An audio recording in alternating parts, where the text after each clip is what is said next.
നോക്കിയിട്ട് മാതാവിൻ്റെ അടുത്ത് ഞാൻ പറഞ്ഞ്, മാതാവ് എൻ്റെ ജീവിതം അത്ര വലിയ ഡിസിപ്ലിൻഡ് ഒന്നുമല്ല, കുത്തഴിഞ്ഞൊരു ജീവിതമാണ്. അപ്പോൾ മാതാവിൻ്റെ മകനോട് പറഞ്ഞ് എന്നെ ഒന്ന് മകൻ്റെ ശക്തി എന്നിലൊന്ന് കാണിച്ചു തരണേന്ന് ഞാൻ വെറുതെ ഇങ്ങനെ ഇങ്ങനെ നോക്കിയിരുന്ന്.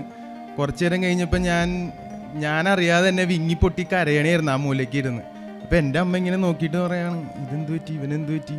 അപ്പം ഞാനിങ്ങനെ ഇരുന്ന് പൊട്ടി കരഞ്ഞ് എൻ്റെ വെള്ളമൊക്കെ കണ്ണീരൊക്കെ ഇങ്ങനെ മേത്തൊക്കെ ആയി ഞാൻ അവിടെ ഇരുന്ന് കരയുക. ഞാൻ ആരെയും നോക്കണമൊന്നുമില്ല.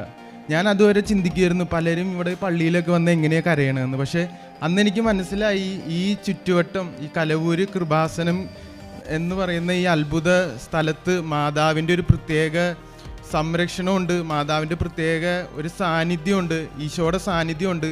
അപ്പോൾ വരുന്നവർ ബ്രോക്കണായിട്ടാണ് വരുന്നത്. അപ്പോൾ ബ്രോക്കണായിട്ട് വന്നവരെ ഇവിടുന്ന് മാതാവ് തൊട്ട് ഇങ്ങോട്ട്